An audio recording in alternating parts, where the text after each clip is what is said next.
Where's Rebecca? They're getting water. That's your muscle. Because I found no license plate. Sit down. You can sit up there. That's fine. It's like it feels like a bone. Yeah. It feels like a bone. You're pressing on her moving fingers. Mom, where is it? Here? Hi. This side is I can hit my head on there. Pressing on both fingers. I don't know where it is here. Oh, sweet! Here's your thumb. Oh no, you can't get past. Oh, there. Where? What are you gonna do? Yeah, that's his muscle. Oh, you're so strong.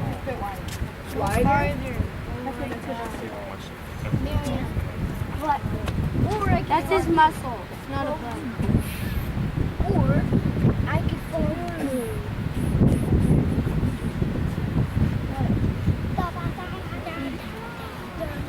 Fall on your head and then hit the toe. Oh, they're not tight. They're just.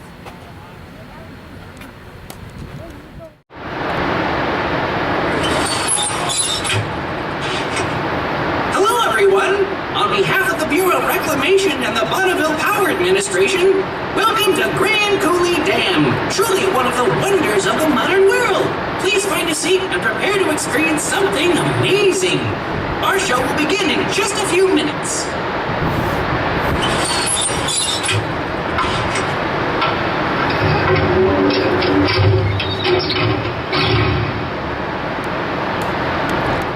And now, Grand Coulee Dam proudly presents... Hey, guys! That's more like it! We proudly present Grand Coulee Dam! It sure is grand! Hiya, folks! I'm Billy Beaver's the name. We have a great show ahead that will help explain how grand the Grand Coulee Dam is. But first, we're going to show you some of our favorite things about the dam. Because who knows more about dams than a beaver? Of course, we beavers don't make our dams out of concrete. We use sticks. Speaking of which, here, and there, and ta-da! A custom-made beaver dam? Whoops! Doesn't seem quite right.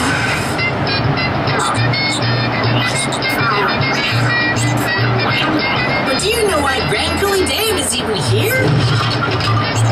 It's here so everybody can see us doing our show.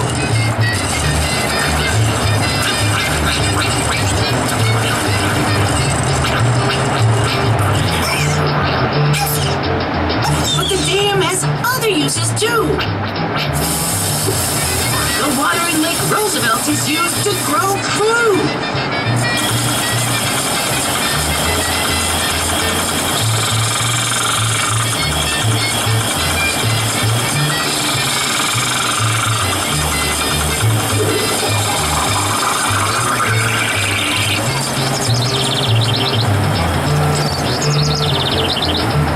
And the water also generates electricity. Ta-da! I was thinking of something maybe a little flashier. Come on, let's dance. All right. Woohoo! That's it. Yeah. We can also have fun with all that water. Water skiing.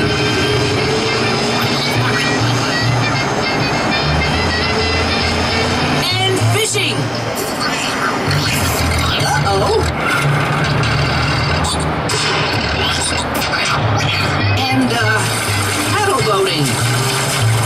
And swimming, too. There we go. There are all sorts of recreation uses with it. A wild walleye. Now, what was that we were saying? Oh, right. Grand Coulee Dam. It sure is grand. What?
never-changing river, flowing past us now and yet always returning in an eternal cycle. If we listen closely, we will see how we are all a part of this story. A story woven from many voices. Grandmother, please tell me the story again. The story of Grand Coulee. Of course I can tell you again. Now listen carefully. Over time, some of the most spectacular natural forces in the world shaped the place we now call Grand Coulee. Lava flows built many layers of basalt, covering the inland northwest.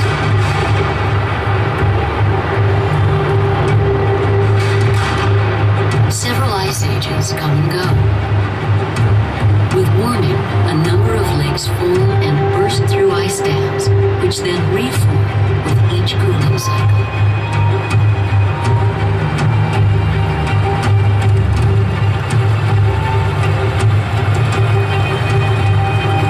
Then, about 12,000 years ago, the last of these major floods unleashes the 2,000 square mile Lake Missoula for the last time.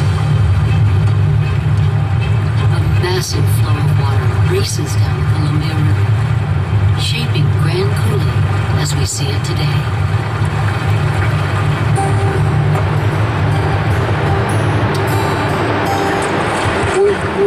Spain rock. Spectrum chain passing by the coulee. And so white we spring in a riverbed. Ancestors of the Confederated Tribes of the Colville Reservation and the Spokane Tribe of Indians living along the Columbia River use many resources. Each season offers a diversity of plants and wildlife, providing food, clothing, shelter, and medicine. But most significant to the Columbia Basin cultures is the salmon. This source of food and spiritual sustenance is often described in stories, like the one told by Colville tribal elder Tom Louis.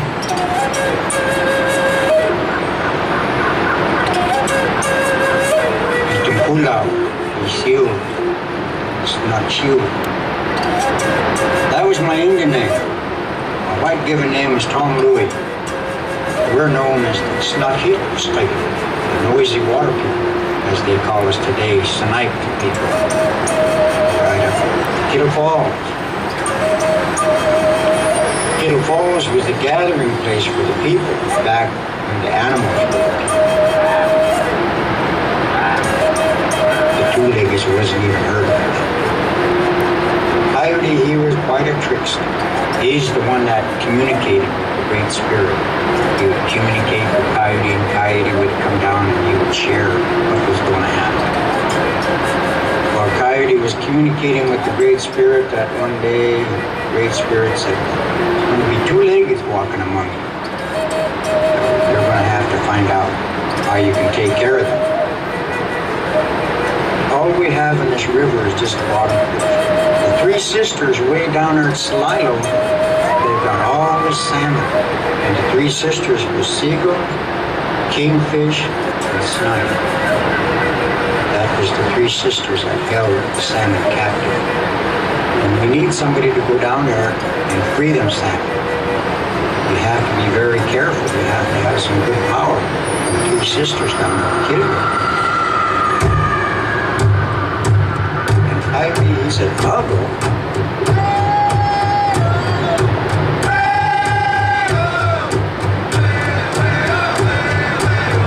brought him all the way up to Kittle Falls. We brought the salmon. The massive Kettle Falls of the Columbia River, along with Little Falls on the Spokane River, become two of the most important fisheries for salmon, steelhead, and lamprey eel in this region, allowing the Colville and Spokane tribes to flourish in these ancestral homelands. Grandpa used to go up Little Falls and catch fish horseback. My mother said salmon was so big it would be dragging the ground. It was the way of life of our people, from our understanding. It goes back to the teaching of our belief system. Wow, Grandmother, I want to hear what happens next. Very well. So this way of life went on for some time. Then, contact with European explorers and missionaries begins to alter the human landscape. Settlers seeking a better way of life find plentiful land, yet many hardships lie ahead.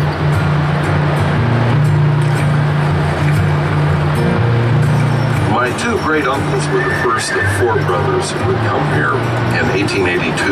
They were immigrants from Canada, and their family had been in Scotland a generation before that.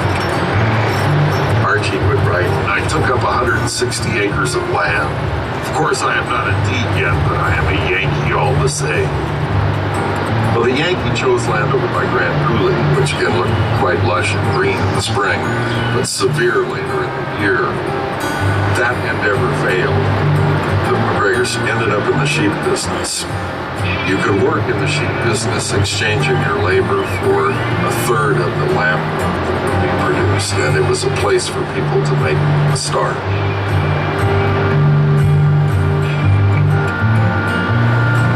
Sheep, cattle, fruit orchards, and other crops formed the basis for farming along the river from the late 1800s. Farmers throughout the West prospered for a time, but arid conditions more typical to the region returned.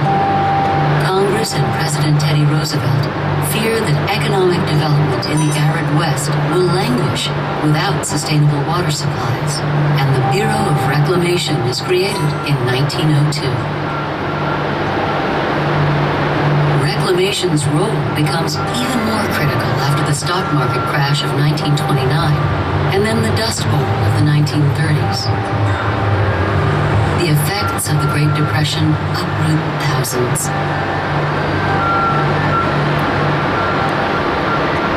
Newly elected President Franklin Delano Roosevelt forms the New Deal, designed to put Americans back to work. One of these massive public works projects is Grand Coulee Dam, designed to bring much-needed irrigation to arid farmlands. Grand Coulee will be built and operated by the Bureau of Reclamation. Many unemployed workers stream to Grand Coulee when they hear about this project.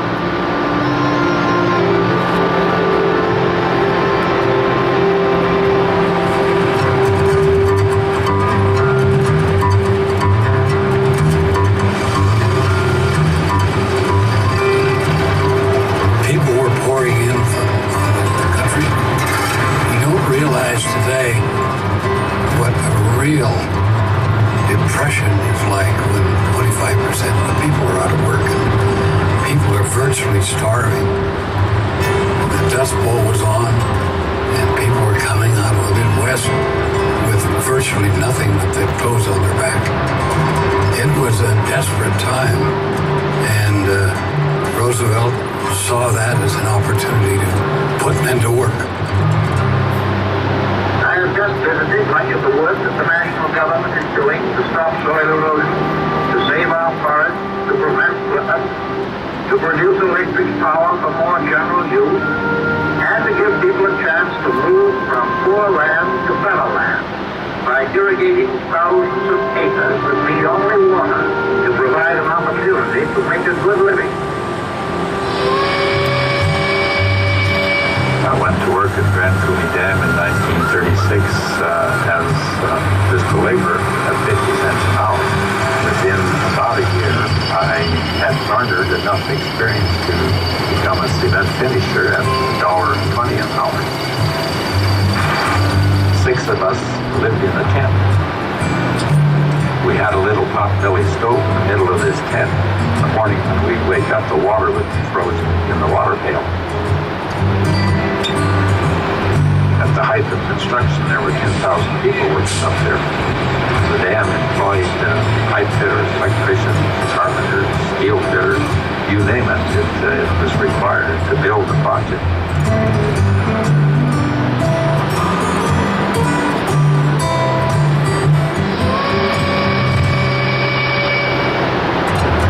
For fun, we would come to Salt Lake once in a a while where they had Saturday night dances.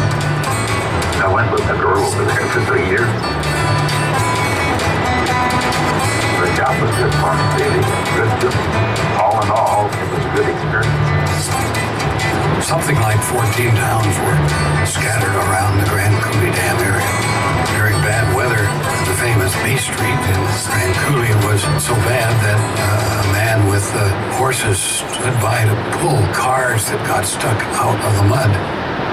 The thousands of jobs that were created by the Grand Coulee Dam project would help bring the country out of the Great Depression. Grand Coulee and Hoover and the other big projects like that were picked up by the radios. They were picked up by the newsreels in the movie theaters. They were just a tremendous morale booster for the American people. They were unsure about where America was going in the depths of the Great Depression. And they could see hope there on the screen every Saturday when they went to the matinee. It was giving hope to Americans that we could still do big, important things.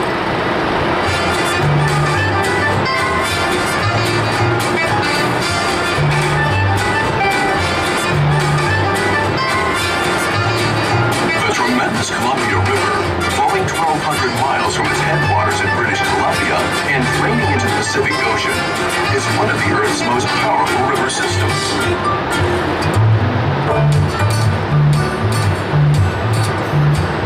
Twice the height of Niagara Falls, and built with enough concrete to wrap a sidewalk twice around the Earth's equator. When it's completed, Grand Coulee Dam will be considered among the 7 wonders of the modern world, alongside some of the most awe-inspiring constructed works, such as the Golden Gate Bridge, the Empire State Building, and the Panama Canal.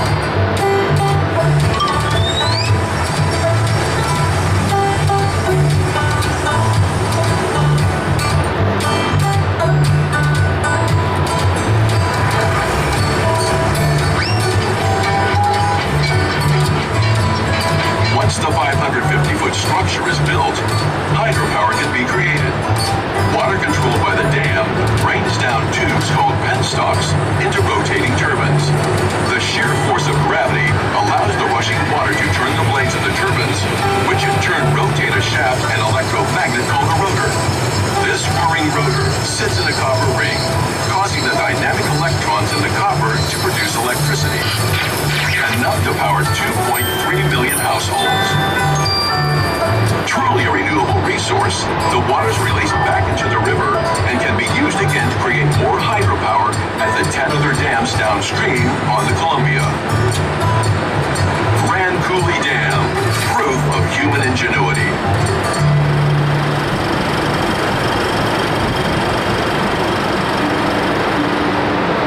Between 1939 and 1941, a gigantic reservoir begins to collect upriver. This will be called Lake Roosevelt. Power generated for farms and towns will grow the Northwestern economy and help to feed a nation. But as the promise of bounty for many on this land approaches, abundance is taken away from others. Salmon, as well as steelhead and lamprey, are prevented from swimming to the Kettle Falls or Little Falls fisheries in the Upper Columbia and Spokane rivers. Salmon were our trading commodity and our major food supply. And so when they stopped the salmon from coming up past Coulee Dam into our fishing sites, it just disrupted our whole system.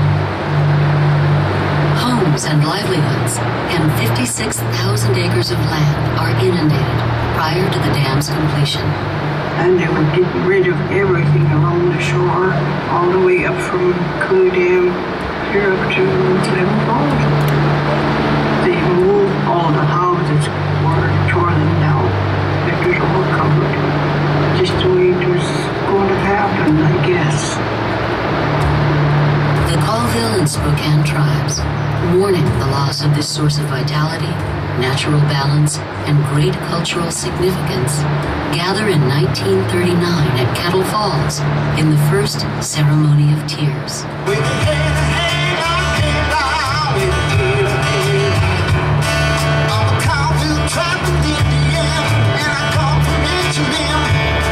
From the lakes back by the river, across the border. years, right up to the end of construction, there were people who didn't want it. Of course, as you know, when the war started, we really needed it. Grand Coulee took the salmon, and now people's heart will break. Oh no, grandmother! A war? Unfortunately, yes. And the new dam helped the country overcome it.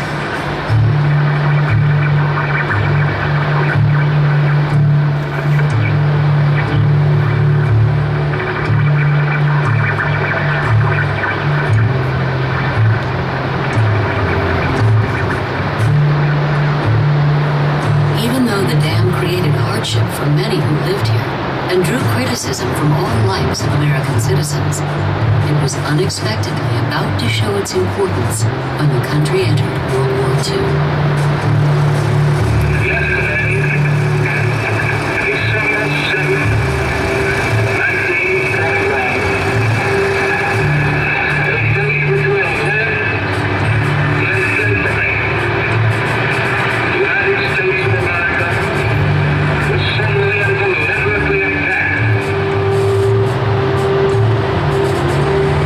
There was a high demand almost instantly for power. It was funneled into shipbuilding on the coast. It was funneled into aircraft building. It went into aluminum smelters, which were vital for the aircraft industry. And then a large percentage of the power went into the Hanford Reservation for the atomic bombs that were created toward the end of the war.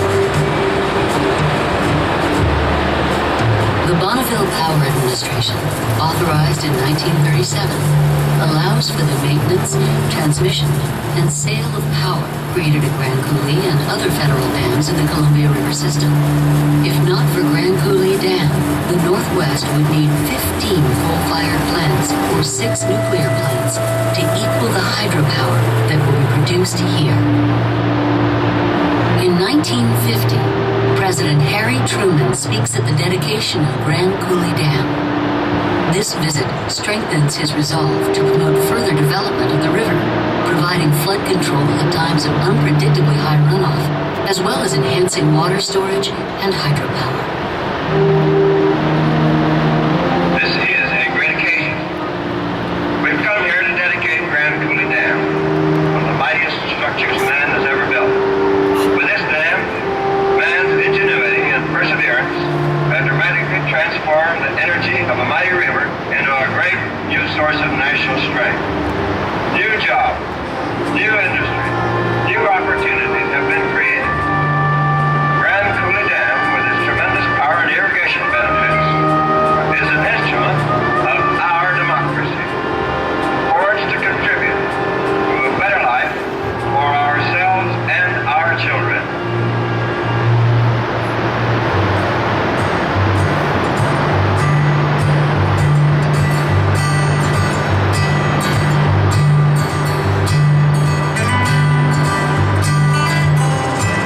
The next challenge is to supply much-needed moisture to Washington farmland, averaging just 6 to 10 inches of rain per year. Progress on the Columbia Basin Project, the 1935 plan to irrigate huge swaths of the inland Northwest, resumes. The first Columbia Basin irrigation water didn't get here until 1952. There's a big pumping plant on the upstream side of the dam that pumps the water up into Banks Reservoir. It's gravity all the way down to Pasco practically. Just like an oasis now that used to be blow sand and sagebrush, and now it's the breadbasket of the state, if not the nation. 2/3 of the 1 million acres originally designated in the Columbia Basin Project are under irrigation. Farmers are able to raise a wide variety of crops for food and fiber. Only 2% of the water flow from the Columbia River is used for irrigation, and whatever is not absorbed into the crops or evaporated is recycled and returned to the river. While the harnessing of the mighty Columbia River has brought the benefits of hydropower and irrigation to the nation, the river still maintains her independence. In 1948, the city of Vanport, Oregon is destroyed by a massive flood. Flooding, as a result of sometimes high seasonal runoff upstream, continues to be a serious concern. My father reminded me about how he carried me on his shoulders in water that was up to his waist, if not higher. Our family lost everything. In the early 1960s, flooding is addressed when the Columbia River Treaty with Canada is formed, resulting in increased flood control and the addition of new reservoirs. This also leads to the opportunity for reclamation to enlarge Grand Coulee Dam and an ability to provide even more hydropower to a growing population, making Grand Coulee Dam the largest hydro producer in the world. In 1980, the third power plant is completed, making the dam span nearly 1 mile long. Grand Coulee supplies power to the western grid in the world's longest direct current transmission. The Federal Columbia River Power System supplies electricity to the entire region at the cost of production in an environmentally sound and efficient way. Wind and solar development, habitat improvement for salmon, fish hatcheries, along with natural and cultural preservation, supplement hydropower production. Grand Coulee is truly the cornerstone of this vast, beneficial resource. And I think it even did better than what they anticipated. I think we still have one of the cheapest electrical rates in the world here. It actually has worked out, I think, for the benefit of not only this area, but the whole country. I've come up here with my family for 40 years, fishing, camping, and now my grandkids are joining us. It's a place we know we can always come back to reconnect with nature. We always see something new. Because of Grand Coulee Dam, many new recreation areas were created. Lake Roosevelt National Recreation Area behind the dam, and Banks Lake, the 27-mile-long reservoir south of the dam, and their surrounding landscapes, which include hundreds of acres of habitat, now protecting many species of animals and plant life native to this area.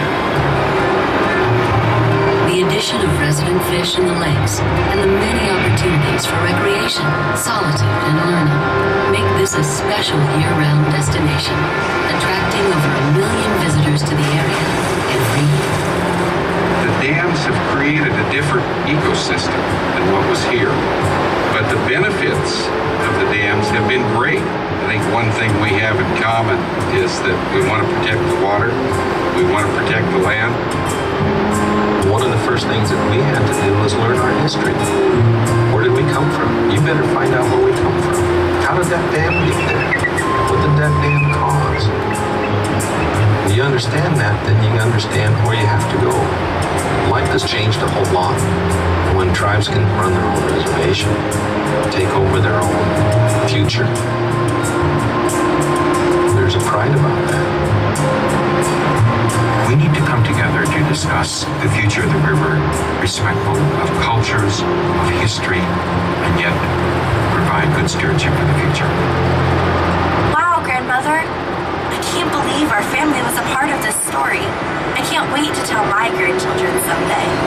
Well, granddaughter, this isn't just our story. It belongs to all of us. It's a story woven from many voices.